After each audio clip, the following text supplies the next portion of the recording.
까지 말씀입니다.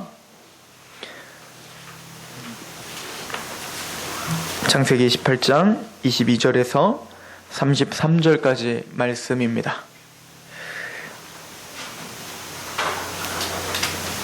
제가 봉독해 드리도록 하겠습니다. 하나님의 음성으로 들으도록 하시길 소망합니다. 22절입니다. 그 사람들이 거기서 떠나 소돔으로 향하여 가고 아브라함은 여호와 앞에 그대로 섰더니 아브라함이 가까이 나아가 이르되 주께서 의인을 악인과 함께 멸하려 하시나이까? 그 성 중에 의인 50명이 있을지라도 주께서 그곳을 멸하시고 그 50의인을 위하여 용서하지 아니하시리까?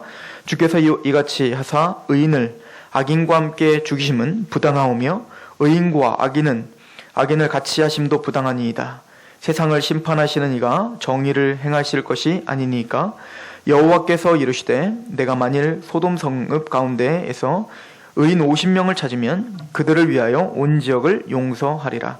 아브라함이 대답하여 이르되 나는 티끌이나 재와 같사오나 감히 주께 아뢰나이다. 50의인 중에 50명이 부족하다면 그 50명이 부족함으로 말미암아 온 성읍을 멸하시리이까? 이르시되 내가 거기서 45명을 찾으면 멸하지 아니하리라. 아브라함이 또 아뢰어 이르되 거기서 40명을 찾으시면 어찌하려 하시나이까? 이르시되 40명으로 말미암아 멸하지 아니하리라. 아브라함이 이르되 내 주여 노하지 마옵시고 말씀하게 하옵소서. 거기서 40명을 찾으시면 어찌하려 하시나이까? 이르되 내가 거기서 40명을 찾으면 그리하지 아니하리라. 아브라함이 또 이르되 내가 감히 내 주께 아뢰나이다. 거기서 20명을 찾으면 어찌하리요 하시나이까? 이르시되 내가 20명으로 말미암아 그리하지 아니하리라. 아브라함이 또 이르되 주는 노하지 마옵소서. 내가 이번만 더 아뢰리이다.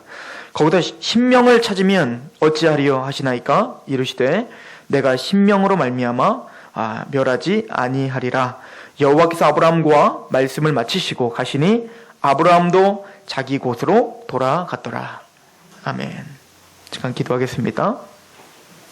우리를 의인이라 여겨주시고 하나님의 백성이라 칭해주시는 하나님, 우리를 통하여 이 세상의 하나님의 통치와 하나님의 복음 가운데 굴복하고 하나님 아버지 앞에 무릎을 꿇게 하시기를 원하시는 하나님, 우리에게 능력을 허락하여 주시며 하나님의 참 뜻과 사명을 다시 한번 회복시켜 주옵소서. 이 귀한 시간 우리가 말씀 앞에 서오니 아버지여 겸손한 마음으로 하나님 앞에 서 있을 수 있도록 우리 생각과 마음들을 주장하여 주시옵시며 특히 전하는 입술이 하나님의 말씀을 말씀답게 선포할 수 있도록 그 입술을 겸손케 하여 주옵소서. 예수 그리스도의 이름으로 감사하며 기도하옵나이다. 아멘.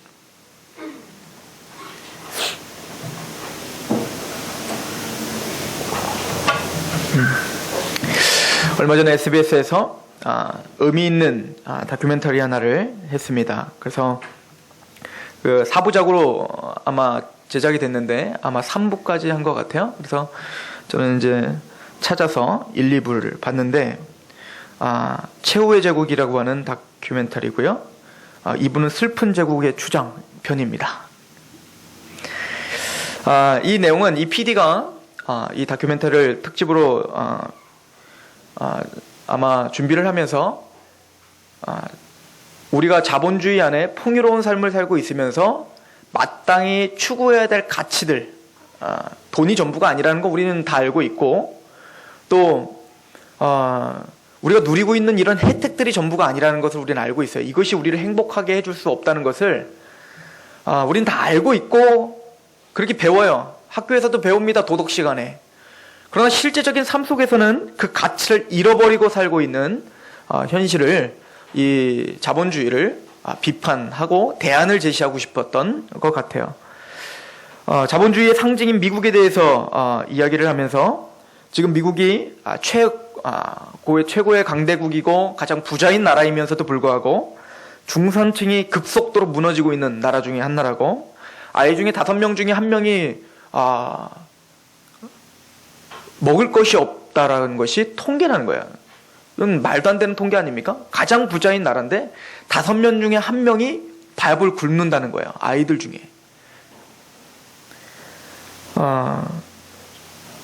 중산층으로 연봉 한 6천만 원 가지고 살던 그 정도면 다 살 수 있지 않습니까? 연봉 6천이면 이게 적은 돈이 아니잖아요.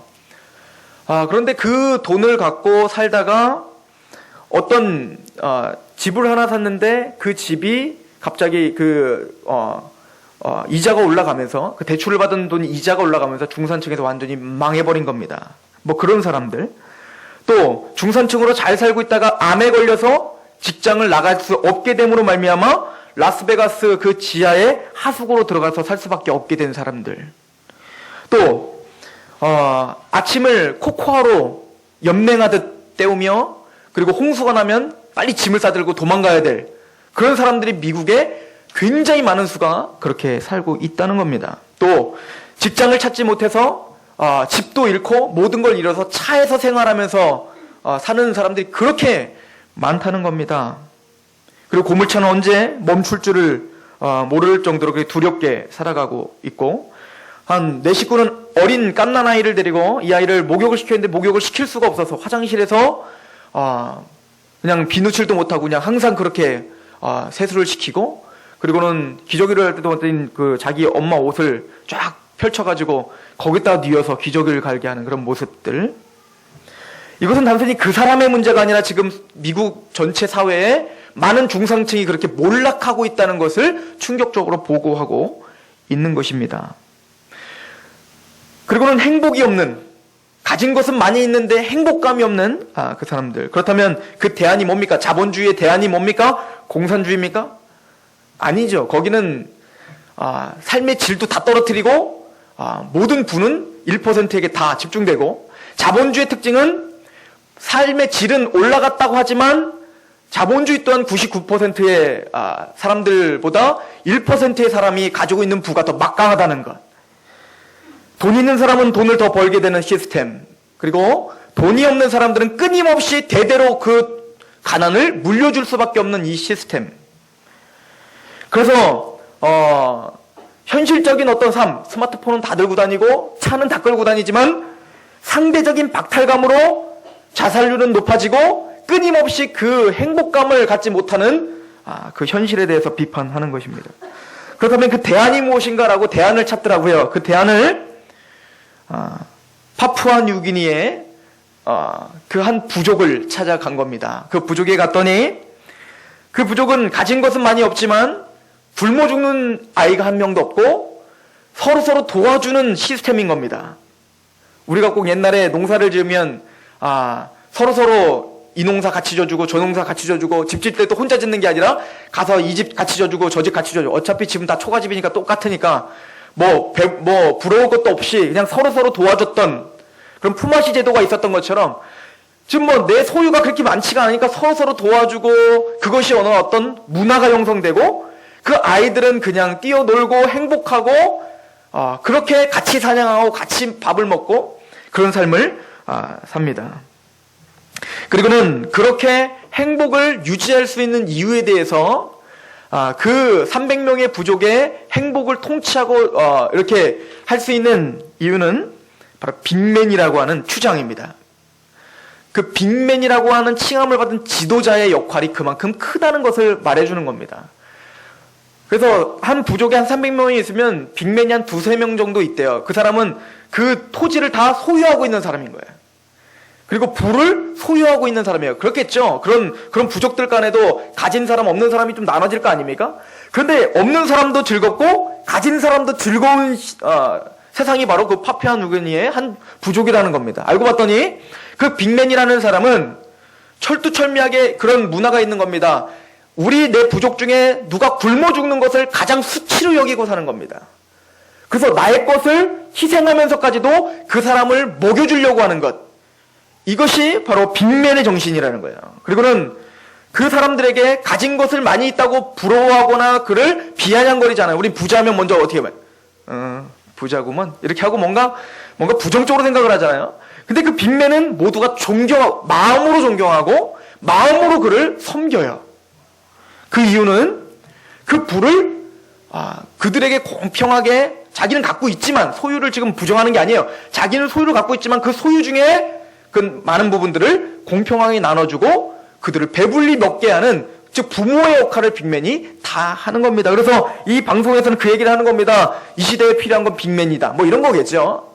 그래서 이제 우리 뭐 선거도 있고 그러니까 뭐 그렇게 언론이 그렇게 하는 것 같아요. 근데 뭐 여하튼 저는 그걸 보면서 이걸 느꼈어요. 이 시대가 진짜 필요한 사람들이 바로 빅맨이구나. 빅맨. 뭔가를 가졌고 그 가진 것을 희생하고 그 가진 것을 통하여 남들에게 나눠줄 수 있는 그런 빅맨이 필요하구나. 그 지도자상이 필요하구나. 그래서 하나님은 우리에게 최고의 빅맨이요 가장 영광받게 합당한 빅맨을 우리에게 보내주셨던 거구나. 바로 예수 그리스도가 우리의 빅맨이셨구나. 예수님께서 천지를 창조하시고 이 모든 것의 소유자이신 그 하나님이신 그분이 자기의 목숨을 희생하시는 빅맨인 거예요. 그러니까 그 어떤 빅맨도 따라할 수 없는 빅맨이 바로 예수님이셨던 거구나. 그리고는 그 예수님의 발자취를 따라라. 이것이 왕같은 제사장이구나. 이것이 오늘날 우리가 필요한 지도사상이고 이것이 기독교인이 지도자라고 하는 이유구나. 우리가 왕같은 제사장이라는 건 군림하고 빼앗고 쟁취하는 것이 아니라 예수님께서 나를 살리기 위해서 자기를 희생하신 것처럼 오늘날 나를 희생하며 사람들을 먹이고 나를 희생하며 그들에게 생명을 불어넣어줄 수 있는 그런 빅맨이 필요한 시대구나. 그렇다면 자본주의에서 오늘날 우리가 살고 있는 이 풍요로운 자본주의에서 그 빅맨을 바라볼 수 있고 빅맨을 창출할 수 있는 곳은 정부가 아니라 교회밖에 없겠구나. 제가 잘못 본 겁니까? 아니요. 하나님은 그 대안을 교회에서 좀 만들어내라고 우리에게 말하는 것 같아요. 세상과 똑같이 쟁취하고 내 것으로 우겨싸움을 하고 그걸로 다 전쟁을 하고 갈등을 일으키는 그 지도자들과 다르게 좀 너희들은 높아지고 많이 가질수록 그런 예수 그리스도와 같은 왕 같은 제사장이 되라. 내 것을 좀 죽이고 내 것을 좀 내려놓고 그렇게 좀 섬길 수 있는 빅맨이 되라. 아하, 이 교회는 바로 그런 빅맨들을 키우는 훈련소구나. 이곳에서 얼마나 그 옆에 있는 성도들을 향해서 그 성도들을 섬기며 그 성도를 위해서 기도하고 내 가진 것을 좀 그에게 좀 나눠주고 그렇게 하면 서로 배불리 먹고 있는. 그래서 제가 이곳에 지도자로 있으면서 우리 교회에 만약 굶는 사람이 있으면 이건 나의 수치구나라고 생각하는, 우리 교회에 한 사람이라도 뭔가 세상에서 나오자가 있으면 우리 교회의 수치구나라고 생각하는 그런 진짜 빅맨들, 진짜 왕같은 제사장들, 그런 의인들이 좀 몰려있는 곳, 그래서 세상의 가치가 도저히 따라갈 수 없는 그 하나님의 가치를 우리의 모든 삶을 통하여 선포할 수 있는 것, 이것이 바로 우리가 만들어야 될 교회구나. 저는 그 빅맨을 오늘 의인이라 칭하고 싶습니다. 그게 의인이 하는 일입니다. 예수 그리스도를 영접한 저와 여러분들, 그 의인들이 해야 될 일이 바로 그런 지도자들이 되어야 된다는 얘기예요. 우리는 가진 것이 없었습니다. 우리는 구원받을 수 있는 사람도 아니었고 우리는 하나님을 알 수도 없었던 사람들입니다. 천국을 소유할 수 없습니다. 우리는 모두가 다 지옥 형벌을 받아야 됩니다. 그것이 마땅합니다. 그 어떤 누구 하나 지옥 형벌을 피할 수 있는 사람이 없었습니다. 그런데 하나님께서 우리에게 은혜로 의인이라 칭함을 주셨어요. 그래서 오늘 본문에는 두 명의 의인을 제시합니다. 첫 번째 의인은 바로 아브라함입니다. 그리고 두 번째는 롯입니다. 여러분들은 의인이십니다. 예수님을 정말 영접하셨다면 의인이십니다. 그렇다면 갈림길에 서 있어요. 의인은 의인인데 나는 아브라함을 쫓는 그런 의인이냐, 아니면 나는 롯을 쫓는 의인이냐, 이 두 가지 길로 저는 그래서 오늘 성경의 기록을 통하여 아브라함과 롯, 나의 신앙 모델은 누굽니까? 그죠? 아브라함입니다. 우리는 이렇게 얘기합니다. 그렇다면 그 아브라함의 삶과 롯의 삶을 통해서 나는 지금 아브라함을 쫓고 있는지 롯을 쫓고 있는지 점검하시기 바랍니다. 만약에 내가 롯을 쫓고 있다면 그것을 청산하시고 얼른 방향을 트시고 의인다운 아브라함을 쫓으시기 바랍니다. 다시 한번 말씀드립니다. 지금 롯과 아브라함은 다 성경에서 의인이라 칭함받은 자예요. 그래서 지금 하나님이 말하잖아요. 소돔을 다 멸망시키려고. 그럴 때 아브라함이 하나님과 이야기하는 게 뭡니까? 만약에 그곳에 의인이 만약에 50명, 45명, 30명, 자꾸 그렇게 하는 게 뭐예요? 의인이 있는데 의인과 함께 멸망시키면 안 되지 않습니까? 지금 누굴 염두하고 얘기하는 거예요? 롯. 즉 롯은 의인 아닙니까? 주님. 하나님의 약속을 믿고 있는 나와 같은 의인 아닙니까? 그런데 그 악인과 의인을 같이 멸망하시겠습니까? 하나님 뭘 하십니까? 아니다. 나는 절대 악인과 의인을 같이 멸망시키는 하나님이 아니다. 의인이면 반드시 구원시키고 의인이면 반드시 하나님 보시기에 의인이면 반드시 구원을 시키지요. 악인들만 멸망하겠다. 멸망시키겠다. 이거 아닙니까? 의인은 달라도 뭔가 다른 게 의인이야. 우리가 의인이라면 달라도 뭐가 달라야죠. 제가 훈련을 받았던 어떤 선교단체의 표가 그겁니다. 하도 오래돼갖고 까먹었네요. 복음으로 세계를 변화시키는 은혜의 제자들, 뭐 이런 거예요. 복음으로 세상을 변화시키는 은혜의 제자들. 그것 때문에 교회가 존재한다는 거죠. 복음으로 의인이 됐다면 세상을 변화시키는 은혜의 제자들이라는 거예요. 에베소서에 보면 전신갑주를 취하라라고 하면서 복음의 신발이라고 표현하고 있죠. 뭐 지금 다 뭐 구원의 투고 뭐 이런 거 다 얘기할 수 없으니까 우선 복음의 신발만 생각해 보세요. 여러분들이 복음을 신으셨습니까? 복음을 갖고 있는 게 의인인데 내가 복음을 신고 있다면 그 복음의 신발을 왜 신을까요? 신발이 하는 역할이 뭡니까? 집안에서 신는 게 신발이 아니거든요. 신발이라는 것은 실내화가 아니거든요. 이 교회에서 사뿐사뿐 걸어 다니려고 신발을 신는 게 아니라 눈두렁에 가려고 신는 거예요. 그냥 이렇게 눈 오는데 장화를 신고 좀 눈 밖을 팍팍팍팍 걸어 다니려고 신발을 신는 거거든요. 그냥 혼자 걸어 다니면 아프니까. 신발을 신으면 담대하고 뭔가 힘이 있으니까. 그리고 이 신발이라는 건 뭐예요? 역동적인 거거든요. 즉 우리가 복음을 신었다면 우리는 신을 신은 거란 말입니다. 그 얘기는 복음으로 세상을 변화시키는 은혜의 제자들이 된다는 얘기거든요. 즉 복음의 신을 신어서 밖에 나가야죠. 교회 안에서 지지고 볶고 하는 것이 아니라 신발 신은 이유는 나가려고 신는 거라면 사람으로는 나가야 되고 가정으로는 나가야 되고 그리고 내가 있는 일터로 나가야죠. 그것이 우리가 복음을 입은 이유라는 겁니다.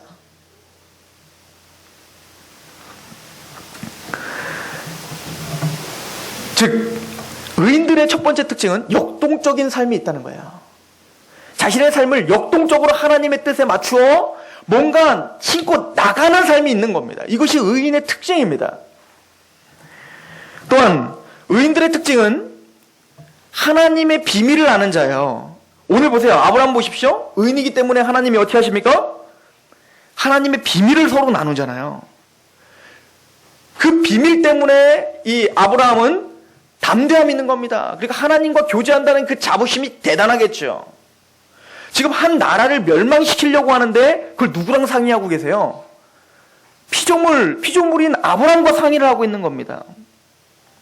그런데 의인이라는 것은 바로 하나님의 그 거대한 역사를 함께 의논할 수 있는 관계가 됐다는 얘기인 겁니다.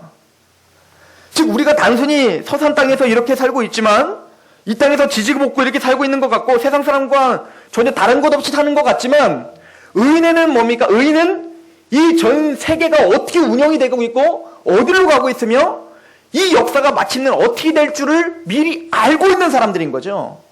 대단한 겁니다. 이거는 대통령도 몰라요. 아무리 대통령이 정책실장을 통해서 막 사람들을 끌어모아서 엘리트들 모아서 이거 연구해봐. 그래도 연구 안 되는 겁니다. 하나님의 지혜와 이 세상의 모든 역사는 저와 여러분들만 알 수 있는 거예요. 즉 소돔이 멸망될 건 소돔 왕은 몰라요. 누가 알아요? 멀리서 보고 있는 아브라함만 아는 겁니다.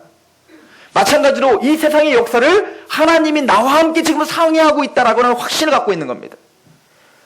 우리 가정이 어떻게 될지, 이 교회가 어떻게 될지, 이 서산 땅이 어떻게 될지, 그리고 이 대한민국이 어떻게 될지, 단순히 경제가 어떻게 살아날 것인가, 내 집이 어떻게 부자가 될 것인가, 이런 짜질구려. 이거는 세상 사람들이 하는 거니까 세상 사람들 내버려 두시고, 그걸 알아서 할 수 있어요.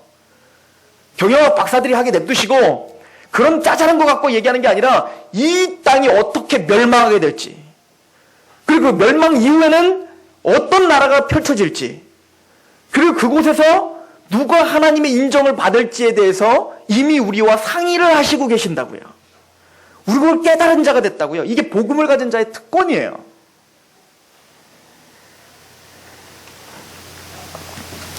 또한 두 번째 특징은 그 비밀을 알아 오늘 살아가는 동안에 나그네의 삶을 사는 자가 된 것입니다. 아브라함을 나중에 창세기에 보면, 창세기 18장에 보면 아브라함이 그 아내 사레를 장사할 땅을 좀 구하기 위해서 가나안 땅으로 다시 왔습니다. 그리고는 막벨라 굴에다가 장사를 할 때 그 땅은 해쪽 속, 그 가나안의 원래 주인인 해쪽 속의 땅이거든요. 그러니까 그 해쪽 속에게 가서 나 땅 좀 나에게 팔아라 그랬더니 그 해쪽 속은 그 왕이 뭐라고 말하냐면 당신은 하나님의 방백이시라 이렇게 말합니다. 당신은 하나님의 지도자이십니다 이렇게 말을 하죠. 하나님을 믿지도 않는 그 세상 사람이 누굴 알아봐요? 아브라함을 알아본다고요. 근데 아브라함이 걔에게 가서 나 하나님의 사람이야, 나 하나님의 사람이야, 나 좀 알아줘, 나 좀 알아주라고, 나는 지도자야 막 이래갖고 알아진 게 아니라고요. 그렇게 했으면은 아마 힘으로 밀어붙였을 겁니다, 아브라함을. 그런데 어떤 삶을 살았더니 세상도 그에게 당신은 하나님의 지도자입니다라고 고백을 하냐면 바로 나그네의 삶을 살 때 그런 칭함을 주더라는 거예요. 이 교회가 세상과 똑같이 세상이 추구하는 것을 똑같이 추구하면 세상은 우리를 무시하고 세상은 우리에게 아무런 능력을 보지 못하게 될 것입니다. 그러나 만약 이 교회가 세상과는 반대로 또 여러분들이 세상과는 반대로 하나님의 말씀대로 나그네의 삶을 살면 반드시 세상도 여러분들을 인정하게 될 거예요. 여러분들이 능력을 보게 될 거라고요. 쟤는 내가 가진 돈이 없는데 왜 저렇게 담대하지? 쟤는 저런 아픔과 저런 질병이 있는데 어떻게 저렇게 기쁘게 살 수 있지? 나는 돈이 이렇게 많고 나는 이렇게 많은 것을 가졌는데도 그렇게 하나님 앞에 또 세상 앞에 항상 뭔가 두려움과 그리고 이 상대적인 박탈감 때문에 항상 좌절감이 생기는데 왜 어디서 쟤는 그런 샘솟는 기쁨이 생기지? 그런 능력이 회복되는 교회가 되길 소망합니다. 그런 능력이 회복되는 의인들이 되길 소망합니다. 이게 아브라함의 삶이었다는 겁니다. 그 가나안 땅이 하나님의 땅이 하나님 주신 땅인 걸 알았지만 그 땅에서 어떻게 했다는 거예요? 나그네처럼 이 땅은 내 것이 아닌 것처럼 아브라함이 뭐라고 합니까? 아니다. 내가 이 땅 하나라도 거저받지 않겠다. 내가 다 돈을 내겠다. 내 땅 아닌 것처럼 살겠다 이거예요. 아브라함이 하나님이 주신 땅인데 왜 그 땅을 내 것처럼 여기지 않고 살았다고요? 히브리서는 더 나은 본향, 즉 하나님과의 비밀을 알고 있는 자기 때문에 이 땅의 것이 아닌 하늘의 것을 바라보는 것이 그 나그네의 삶을 살 수 있는 능력이 됐다는 겁니다. 세상 사람들이 우리가 하나님이 계시고 천국이 있다는 것을 무엇을 통해서 믿을 수 있을까요?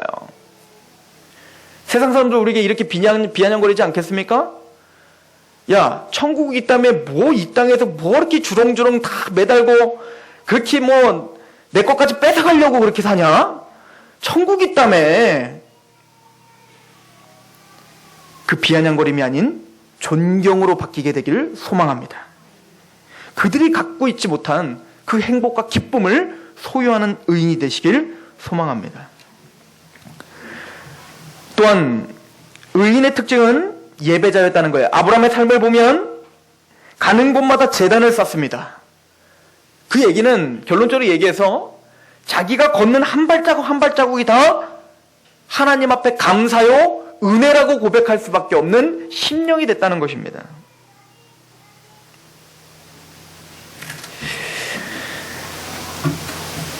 그리고는 이 의인은 사명을 명확하게 알았던 사람이에요. 그 사명이 뭐냐면 창세기 12장에 아브라함에게 뭐라고 했습니까? 너는 본토 친척 아비집을 떠나라. 본토 친척 아비집을 떠나서 뭐 하라는 겁니까? 너는 복의 근원이 되라. 이 사명을 명확하게 알았던 겁니다. 그래서 아브라함은 의인으로서 본토 친척 아비집을 떠나서 어떻게 살았냐면 이 사명에 맞게 살았어요. 그래서 아브라함의 삶을 쭉 추적하면서 살아보십시오. 성경을 한번 읽어보십시오. 아브라함이 가는 곳마다 아브라함으로 인하여 하나님을 인정하는 일들이 벌어지기 시작합니다. 아브라함이 애굽에 갔을 때 그 애굽의 바로가 나중에 어떻게 합니까? 죽을 뻔했잖아 너 때문에. 그리고 하나님 앞에 어떻게 합니까? 벌벌 떨게 되지요. 또 그 막벨라굴을 탈 때 그 방백들도 뭐야? 아브라함의 삶을 통해서 뭐라고 고백하는 겁니까? 당신은 하나님의 방백이라니까요. 이게 의인의 특징이라는 거예요. 이게 복음의 신발입니다. 복음을 갖고 있는 사람은 세상과 더불어 살지만 그 세상과 타협하지 않고 사는 겁니다. 그래서 뭔가 다른 영향력을 끼치는 거예요. 소금과 물이 맛이 똑같다면 어떻게 맛이 짠맛을 내겠습니까? 소금은 조그만 양으로도 영향력을 끼치니까 주님은 우리에게 소금이라 말하는 거 아닙니까? 이 복의 근원으로서의 사명을 잃어버리지 않는 삶, 이것이 아브라함의 삶이었습니다. 그렇다면 반대로 롯은 어땠습니까? 아브라함이 하나님과 지금 대화하는 내용을 들어보십시오. 내가 그 땅을 다 멸망시켜버리리라. 그랬더니 아브라함이 뭐랍니까? 하나님, 의인과 함께 멸망시키면 안 되죠. 혹시 의인이 50명 있더라도 멸망시키겠습니까? 그랬더니 하나님 뭐라 하십니까? 아니, 난 절대 그럼 멸망시키지 않지. 그러면 45명? 아, 그것도 나는 괜찮지. 내가 그래도 의인이 45명만 있다면 내가 이렇게 행동하지 않지. 그러면은 의인이 40명? 30명? 아브라함은 말하면서 걱정이 되는 거예요. 그 10명까지 떨어졌는데도 없는 거예요, 의인이. 아브라함이 더 이상 말할 수가 없었던 겁니다. 롯이라는 의인이 소돔과 고모라에 갔는데, 소돔 땅에 의인인 롯이 갔는데 그 땅은 여전히 죄악이 관영하더라요. 의인이 갔는데 그 의인은 거기서 맛을 내지 못하는 겁니다. 분명히 의인이 갔는데 아브라함은 하나님 앞에 말할 수가 없었던 거예요. 더 이상 말할 수가 없었던 거예요. 아니, 의인이 갔는데 어떻게 그렇게 아무런 변화가 없단 말인가. 오카노 목사님께서 살아 계실 때 부교육자들을 놓고 그렇게 우실 때가 몇 번이 있대요. 성도들을 이야기하면서 우실 때가 있고, 또 한 번은 제일 많이 우실 때는 뭐냐면 소망교회가 강남 한복판에 있는데 이 강남 땅은 더더욱 죄가 관영해집니다. 이것 때문에 정말 목 놓아 우셨다는 거예요. 맨날을. 그럼 우리는 쉽게, 그래, 소망교회가 거기 있는데 강남은 왜 이렇게 더 타락하지? 그렇게 비아냥거리기 걸릴 수 있습니까? 우리는 아예 그렇게 목 놓아 울지도 않잖아요. 우리는 아예 그분처럼 우리 교회가 여기 있는데 서산 땅이 변하지 않는 거에 대해서 우리가 눈물이 안 나잖아요. 구원의 확신과 의인인 우리가 있는데 변화가 되지 않는 거예요. 내가 있는데 왜 내 옆집 주인은 왜 안 오냔 말이야, 여기. 내가 울지 않았구나. 이걸 심각하게 고민하지 않았구나. 예전에 오영조 선교사님이 그렇게 이야기한 적이 있어요. 자기가 신혼집을 딱 마련했는데 그 신혼집을 마련하고 옆에 봤더니 맨날 부부싸움을 하는 거야. 그래서 이 일 나겠다, 이 집. 너무 부부싸움을 하니까 처음에는 시끄럽다고 했는데 나중에 걱정이 되더라는 거예요. 근데 언젠가부터 조용하더라는 거예요. 이혼하고 나간 거죠. 그러면서 이런 생각을 했다는 거예요. 목사로서 구원받은 복음을 갖고 있는 사람이 있는데 왜 변화되지 않았을까? 왜 나는 이렇게 가만히 있을까? 이게 롯을 따르는 의인들입니다. 아브라함을 따르는 의인과 롯을 따르는 의인은 확연히 드러나요.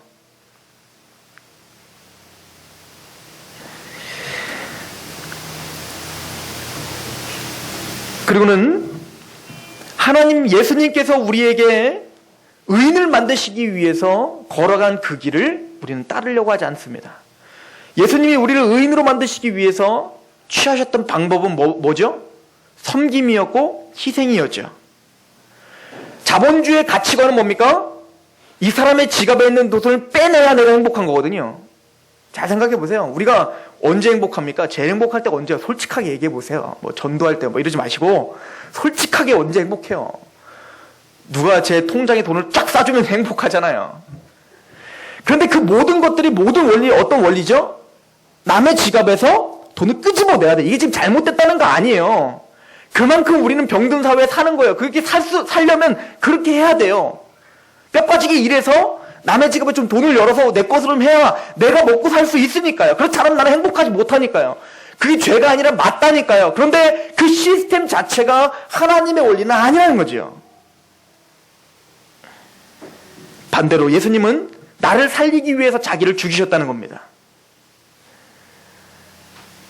자기 희생과 자기 섬김의 능력을 보여주셨던 거죠. 거기에 감격한 거죠. 거기에 생명이 있는 거죠.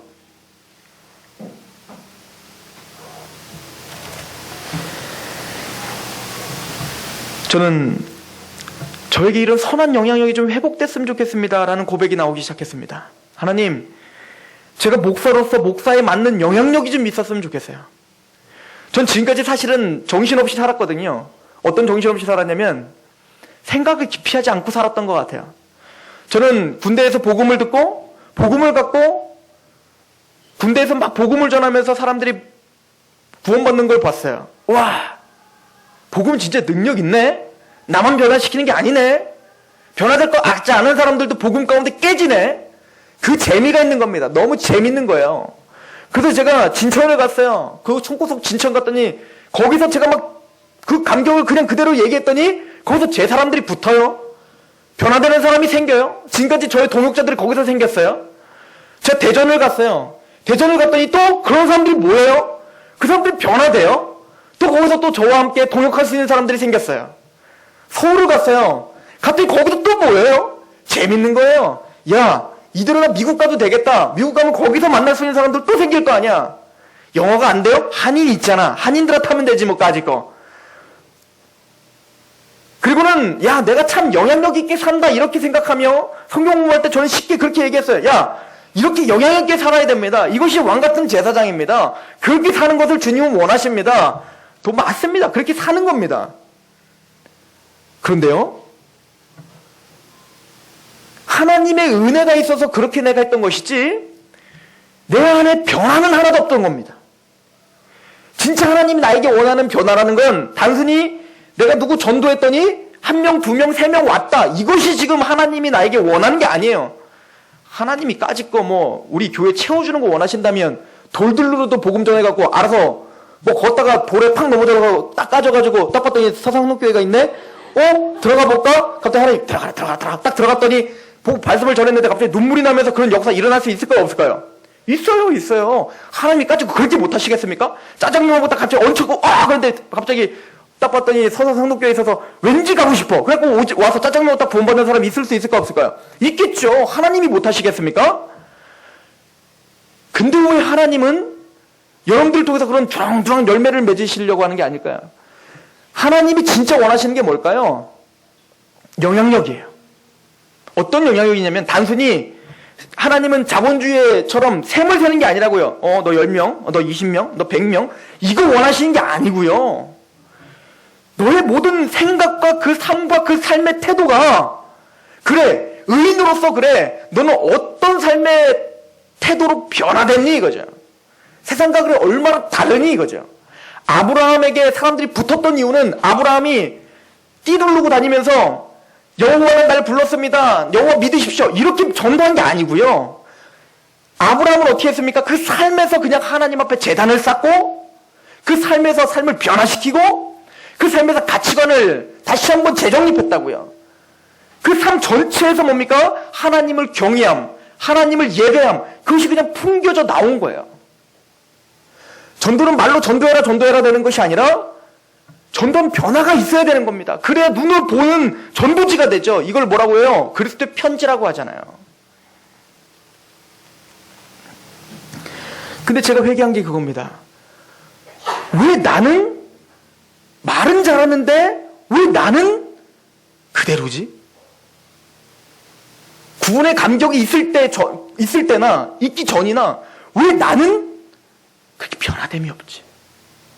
내 삶을 통하여 와, 진짜 하나님이 정말 살아계시구나. 널 보면 야, 진짜 하나님의 뜻 가운데 사는 사람은 다르구나. 왜 내 친한 친구들이 나를 보며 변화되지 않냔 말이에요.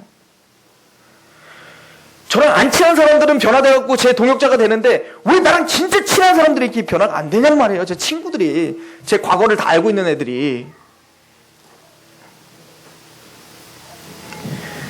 저와 여러분들이 성장하길 소망합니다.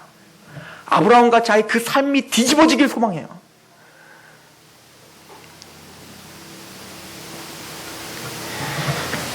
롯을 볼까요? 롯이 어떻게 살았는가? 꼭 롯이 우리의 심정이 아닌가 한번 보세요. 우리 베드로후서 2장을 보십시오.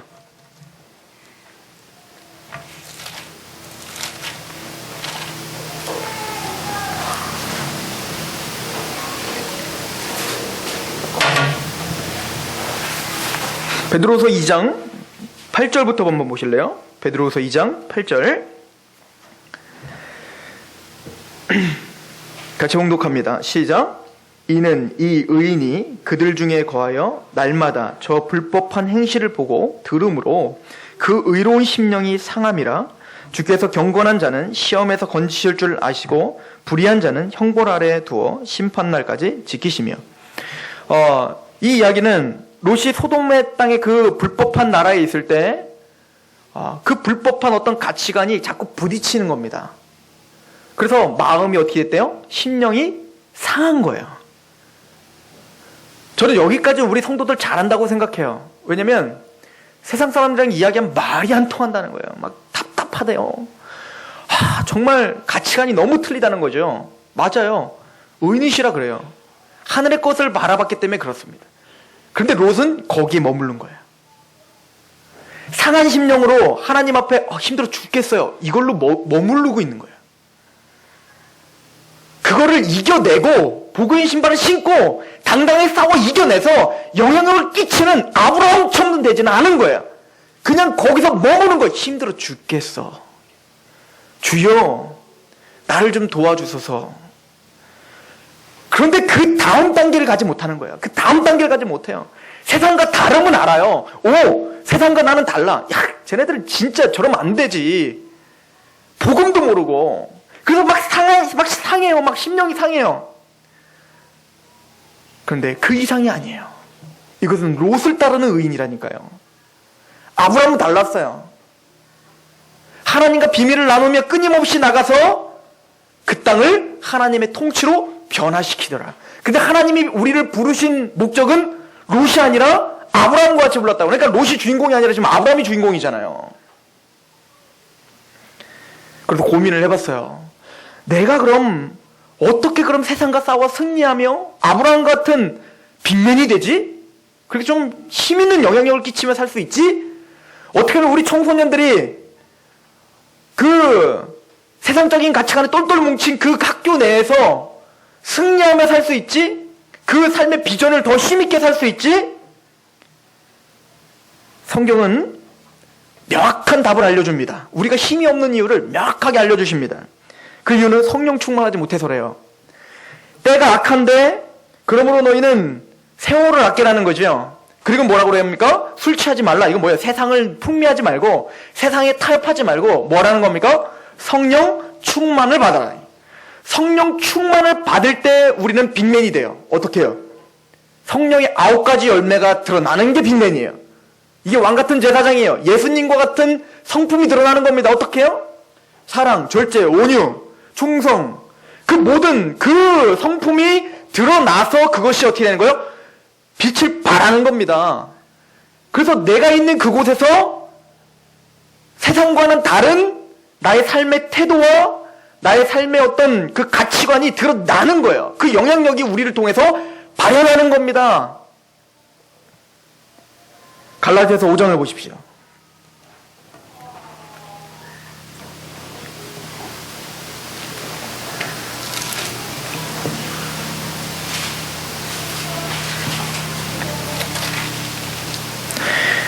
(5장 22절입니다)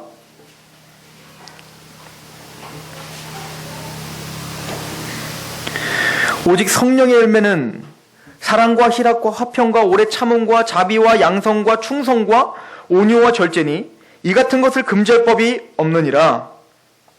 자, 보십시오. 성령의 열매는 사랑과 희락과 화평과 이런 우리의 성품이 변화되는 걸 말하는 거예요. 이 성품이 변화돼야 우리가 삶을 통해 능력이 나타날 수 있거든요.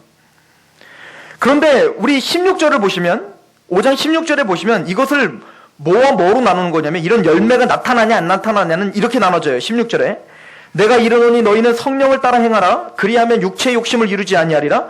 육체의 소욕은 성령을 거스르고 성령은 육체를 거스르나니 이 둘이 서로 대적하므로 너희가 원하는 것을 하지 못하게 하려 함이라. 이렇게 말합니다.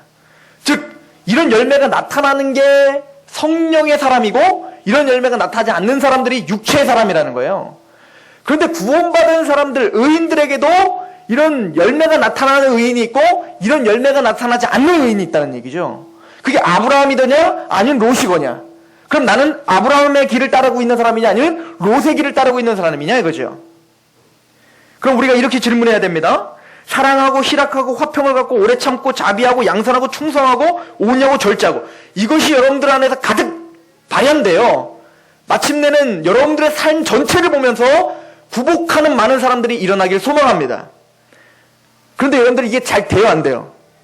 안 되는 게 문제인 거예요. 안 되는 게 문제인 거예요. 저도 그래서 이것 때문에 얼마나 많이 기도했는지 몰라요. 하나님 왜 안 되죠? 하나님 왜 나 이렇게 힘없이 살죠? 여전히 한 대 때리면 나는 그게 걔 멱살을 잡아요. 왜 나는 이 성질이 왜 이렇게 더럽죠? 하나님 이 성질 좀 바꿔주세요. 바꿔주십시오. 하나님 왜 내가 절제가 안 되죠? 분명히 이거 하지 말아야지 하고 하나님 앞에 회개했는데 또 하고 회개했는데 또 하고 회개했는데 또 하고 절제가 안 되죠? 왜 하나님? 하나님 왜 온유가 안 되죠? 하나님 왜 나는 알거든요. 하나님 온유라는 것은 야생마를 길러서 그 힘을 하나님의 뜻대로 컨트롤할 수 있는 게 온유인데 아니 말이 먼저 나가요. 주님 컨트롤이 안 돼요. 주님 내 생각이 컨트롤이 안 돼요. 그걸 절제를 할 수 있는 게 능력이거든요. 근데 왜 이게 안 될까? 근데 성경은 우리에게 문제가 있다고 생각해요. 왜? 성령님은 능력이 있으시니까. 성령님과 하나님의 문제가 아니라 누구 문제일까요? 저와 여러분들의 문제라고 성경은 말하는 겁니다. 우리가 능력 없이 사는 것은. 그러면 무엇이 문제냐? 그게 바로 갈라디아서 6장 7절에 나와 있는 겁니다. 스스로 속이지 말라. 하나님은 업신여김을 받지 아니하시나니 사람이 무엇으로 심든지 그대로 거두는 거다. 8절 자기의 육체를 위하여 심는 자는 육체로부터 썩어질 것을 거두고 성령을 위하여 심는 자는 성령으로부터 영생을 거두게 되는 게 하나님의 원리라는 거예요. 그런데 평소에 육체적인 것만 계속 심으면서 교회 나와서 하나님 왜 안 되죠? 하나님 나 이거 하고 싶은데요? 이거는 지금 뭐 하는 거예요? 스스로를 속이고 하나님을 업신여기고 있는 거랑 똑같다는 거예요. 평소에 내가 생각으로 마음으로 심는 것이 항상 TV 프로그램이고 또 잡지고 그리고 세상 사람들의 가치관 그런 것을 항상 심으면서 열매는 좋은 것을 맺게 하려고 하는 것은 그 도둑놈 심보라는 겁니다. 이거는 너를 속이고 있는 거고 하나님을 가볍게 여기고 하나님을 콧방귀 끼고 있고 하나님에 대해서 무시하고 있는 태도다 이거예요. 그래서 어떻게 하라는 겁니까? 자기 육체를 위하여 심는 자는 육체로부터 썩어질 것을 거두고 성령을 위하여 심는 자는 성령으로부터 영생을 거둔다. 여러분들의 일주일 삶 동안 무엇을 가장 많이 생각하십니까? 무엇을 위해서 가장 많이 돈을 투자하십니까? 여러분들의 시간 중에 어디에 시간을 투자하십니까? 그만큼 여러분들은 육체의 열매를 맺든지 아니면 성령의 열매를 맺든지 할게요. 여러분들 그 삶 중에 하루 중에 기도로 정말 하나님께 나가는 시간이 얼마나 되십니까? 말씀을 통하여 성령의 것을 채우기 위하여 말씀을 채우는 시간이 얼마나 되십니까? 여러분들이 정말로 교제를 통하여 정말 하나님의 그 영혼을 위해서 복음을 준비하는 시간이 얼마나 되시며 내 영적인 양식을 채우기 위하여 경건 서적을 읽는 시간이 얼마나 되십니까? 물론 바빠요. 다 바쁘죠. 아브라함은 백수라 그러면 성령의 것을 심었단 말입니까? 다윗은 백수라 제가 보기에는 아무리 바빠도 저보다는 다윗이 더 바쁠 것 같아요. 왕인데요. 근데 아침에 하나님과 교제하고 싶어 깰 수밖에 없던 다윗의 심령. 아, 내가 하나님의 것을 심지 않았구나. 내 마음에. 하나님은 모든 자양분을 나에게 다 제공해 주셨는데 내가 씨앗을 팥을 심어놓고 콩나라 하고 있었구나. 오늘 제목이 그겁니다. 의인의 영향력을 회복하라. 의인의 영향력을 회복하시기 바랍니다. 우리 서산 성록교회가 진짜 이 땅에서 그리고 이 대한민국에 정말 영향력을 끼치는 복음의 교회가 되고 싶다면 심어야 됩니다. 저도 심겠습니다. 우리 하나님 앞에 일주일을 선한 것을 한번 심어보십시오. 그리고 우리의 삶을 돌아보실 때 반드시 변화가 되실 거예요. 하나님은 만홀히 여김을 받지 않으십니다. 기도하겠습니다.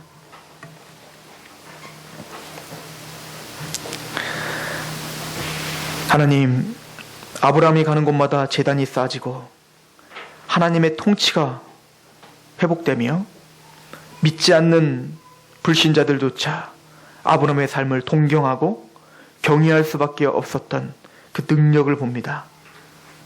마찬가지로 우리도 예수 그리스도의 그 크신 희생으로 그리스도의 빛이라 소금이라 칭함을 받는 자들이 되었습니다. 주여, 의인답게 우리 마음 안에 성령의 일을 위한 영적인 것을 심을 수 있도록 우리에게 힘을 허락하여 주옵소서. 우리의 삶이 능력 있게 하시고 우리의 삶이 정말 영향력 있는 삶이 되게 하여 주시옵소서. 특별히 우리 청소년들이 정말 자라나며 이 세상을 뒤집어 엎고 예수 그리스도의 복음과 그 섬김과 희생을 전파할 수 있는, 그 복음을 전파할 수 있는 능력의 사람들이 될 수 있도록 도와주시되, 그 어린 시절부터, 젊은 시절부터 하나님의 것으로 가득 채워져 세상이 감당치도 못하는 지도자로 세워 주시옵소서. 그렇게 우리 교회에게 복을 주실 하나님을 기대하며 예수 그리스도의 이름으로 감사하며 기도하옵나이다. 아멘.